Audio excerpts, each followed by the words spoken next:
हरे कृष्णा। ओम नमः शिवाय।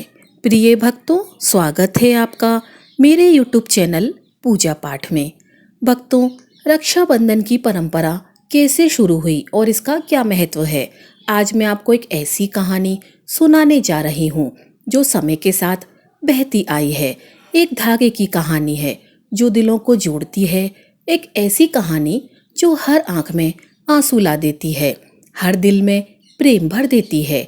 आज मैं आपको सुनाती हूँ रक्षाबंधन की अमर गाथा, एक धागे में बंधे प्रेम की कहानी। भक्तों, आपने कभी सोचा है कि एक साधारण सा धागा इतनी शक्ति कैसे रख सकता है? कैसे एक छोटी सी पट्टी में छुपा होता है अनंत प्रेम, असीम विश्वास और अटूट रक्षा का वचन। आज जब आप इस कहानी को सुनेंगे तो आपको पता चलेगा कि रक्षाबंधन केवल एक त्योहार नहीं है, यह एक भावना है, एक संस्कार है, एक जीवन मूल्य है जो हमारी संस्कृति की आत्मा में बसा है। प्रिय भक्तों, आज हम एक नई कहानी और एक नया वीडियो लेकर आपकी सेवा में उपस्थित हुए हैं। आज की कथा अत्यंत ज्ञानवर्धक और प्रेरणादायक है। कथा शुरू करने से पहले आपसे एक विनम्र निवेदन है। शास्त्रों में कहा गया है कि अधूरी छोड़ी गई कथा दुख और पाप का कारण बनती है, इसीलिए इसे अंत तक अवश्य सुनें। वीडियो को लाइक करें, हमारे चैनल को सब्सक्राइब करें। तो आइए बिना किसी विलंब के आरंभ करते हैं आज की प्रेरणादायक कथा। त्रेता युग, जब धर्म और अधर्म के बीच संतुलन की लड़ाई चल रही थी, पाताल लोक में राजा बलि का राज्य था। बलि एक महान दानवीर राजा था, लेकिन वह असुर कुल से था। उसकी दानवीरता और न्यायप्रियता की प्रशंसा तीनों लोकों में होती थी, लेकिन उसमें एक कमी थी, अहंकार। बलि ने अपनी शक्ति से स्वर्गलोक पर आक्रमण कर दिया और देवराज इंद्र को पराजित कर दिया। देवता परेशान हो गए और भगवान विष्णु के पास गए। भगवान विष्णु ने कहा, चिंता मत करो, बलि में अच्छाई है लेकिन अहंकार भी है, मैं उसे सही राह दिखाऊंगा। भगवान विष्णु वामन अवतार लेकर राजा बलि के पास गए। बलि यज्ञ कर रहा था। एक छोटे ब्राह्मण बालक वामन को देखकर बलि का हृदय प्रेम से भर गया। वह बोला, हे ब्राह्मण देव, आप क्या चाहते हैं? मांग लो जो भी चाहिए। वामन ने मुस्कुराते हुए कहा, राजन, मुझे केवल 3 पग भूमि चाहिए। बलि हंसते हुए बोला, बस इतना सा ही? ले लो पूरा राज्य। लेकिन वामन ने कहा, नहीं राजन, मुझे सिर्फ 3 पग भूमि चाहिए। जैसे ही बलि ने दान का संकल्प लिया, वामन का विराट रूप प्रकट हुआ। उन्होंने पहले पग में पूरी पृथ्वी नाप ली, दूसरे पग में पूरा आकाश नाप लिया। भगवान ने पूछा, राजन, तीसरा पग कहाँ रखूं? बलि समझ गए कि यह कोई साधारण ब्राह्मण नहीं है। उन्होंने विनम्रता पूर्वक कहा, प्रभु, तीसरा पग मेरे सिर पर रख दीजिए। भगवान विष्णु ने बलि के सिर पर पैर रखा और उसे पाताल लोक भेज दिया। लेकिन बलि की भक्ति और दानवीरता से प्रसन्न होकर उन्होंने कहा, राजन, तुम्हारी भक्ति से मैं प्रसन्न हूँ, मांग लो क्या वर चाहिए। बलि ने हाथ जोड़कर कहा, प्रभु, यदि आप प्रसन्न हैं तो मेरे साथ पाताल लोक में रहिए। भगवान विष्णु ने हाँ कह दिया, लेकिन इससे माता लक्ष्मी बहुत दुखी हुई।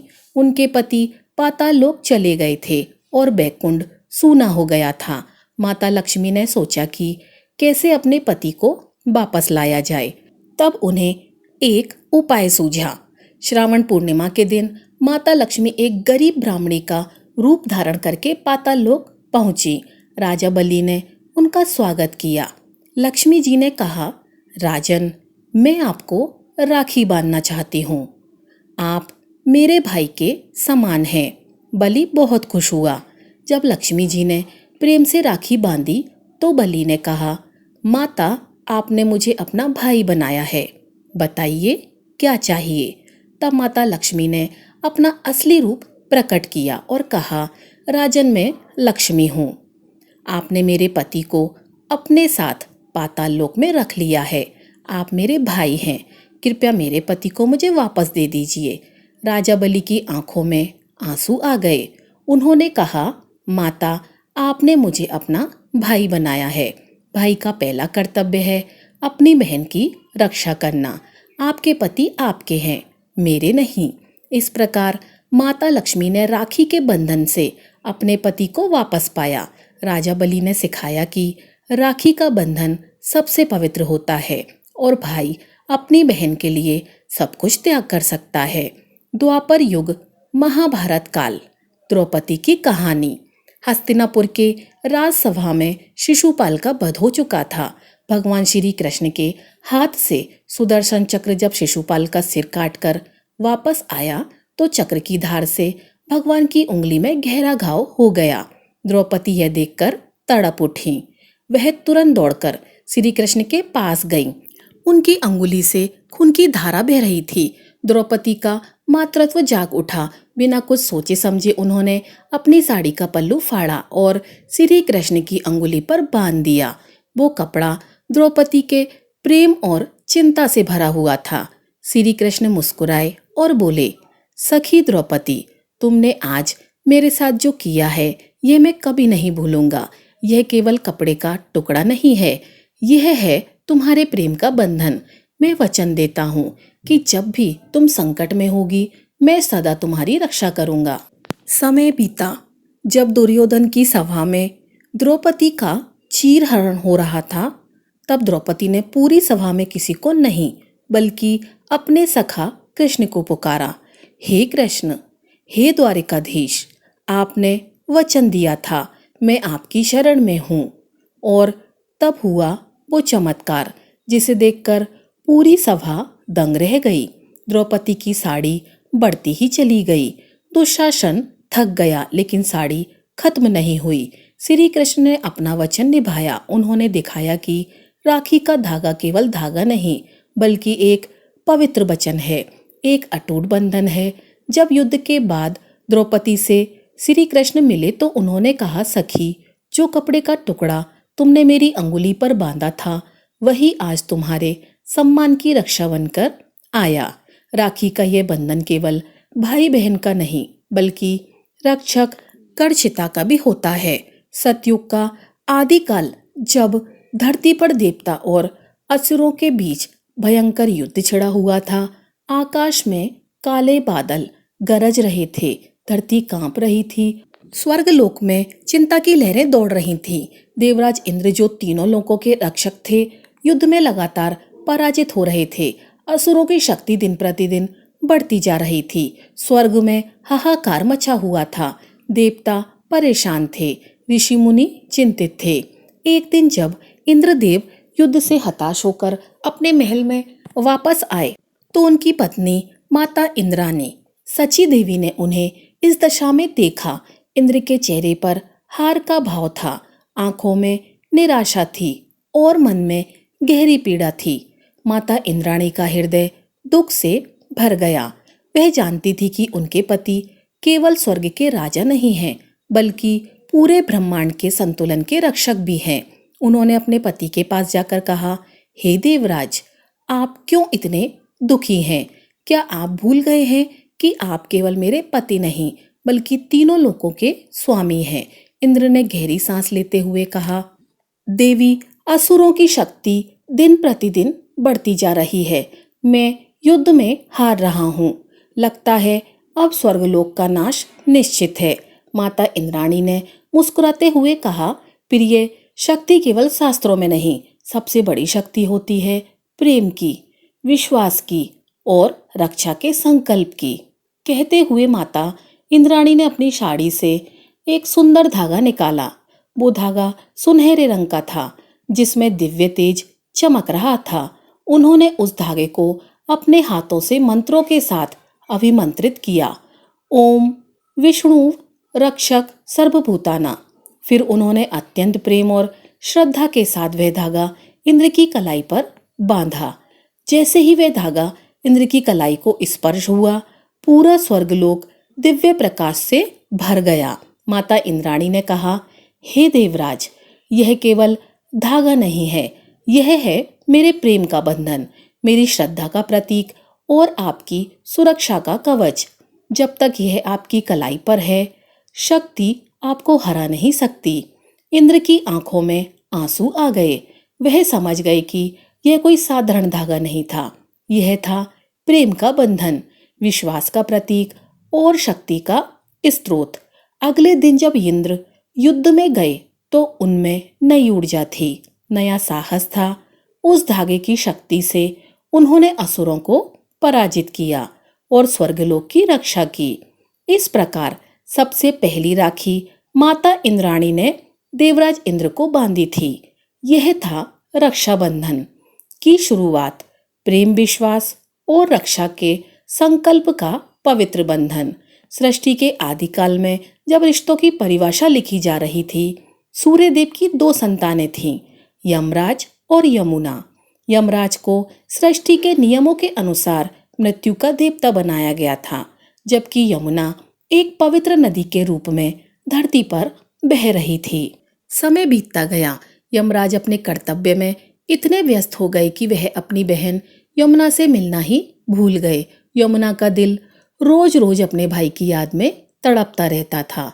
वो सोचती थी, मेरे भाई यमराज सबकी जान लेने जाते हैं, लेकिन अपनी बहन से मिलने नहीं आते। क्या उन्होंने मुझे भुला दिया है? वर्षों बीत गए, यमुना का दुख बढ़ता ही गया। वो रोज अपने भाई के आने का इंतजार करती रहती थी, लेकिन यमराज नहीं आते थे।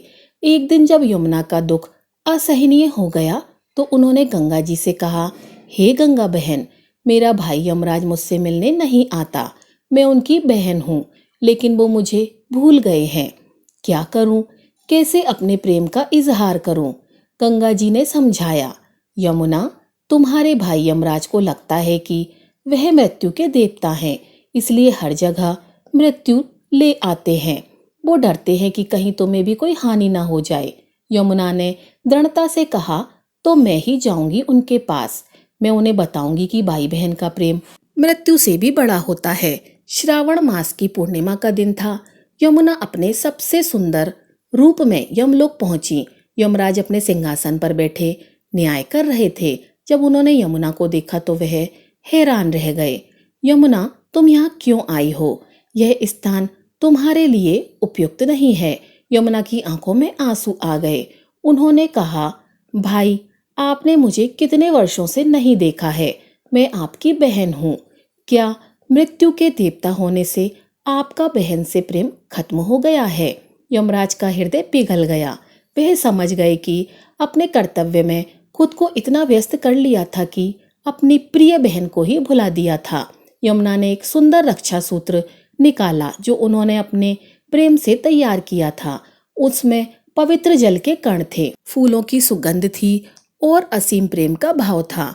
भाई, आज श्रावण पूर्णिमा का दिन है। मैं आपको राखी बनना चाहती हूँ। आप मृत्यु के देवता हैं, लेकिन मेरे लिए आप सिर्फ मेरे प्यारे भाई हैं। यमराज की आंखों से आंसुओं की धारा बह निकली।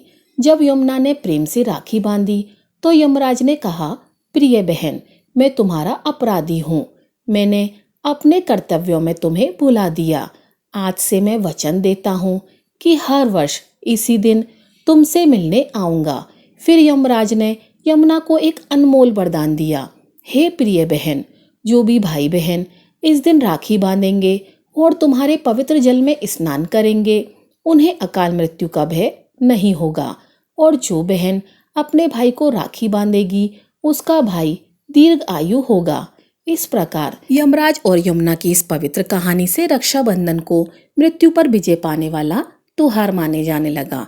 इतिहास गवाह है कि राखी ने केवल पौराणिक कहानियों में ही नहीं, बल्कि वास्तविक जीवन में भी चमत्कार किए हैं। रानी कर्णावती और सम्राट हुमायूं की कहानी।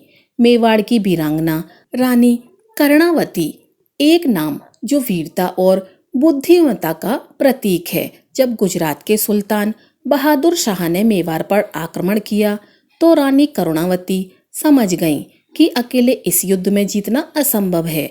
उन्होंने एक अनोखा निर्णय लिया। उन्होंने मुगल सम्राट हुमायूं को राखी भेजी और लिखा, सम्राट, मैं आपको अपना भाई मानकर यह राखी भेज रही हूँ। एक बहन की लाज रखिए। हुमायूं राखी देखकर द्रवित हो गया। उसने तुरंत अपनी सेना भेजी और रानी करुणावती की रक्षा की। इस प्रकार राखी ने धर्म की सीमाओं को पार कर एक नया इतिहास लिखा। तो प्रिय भक्तों, ये थी हमारी आज की कथा। अगर आपको कथा अच्छी लगी हो तो वीडियो को लाइक कीजिएगा और चैनल को सब्सक्राइब कीजिएगा। आपका दिन शुभ हो।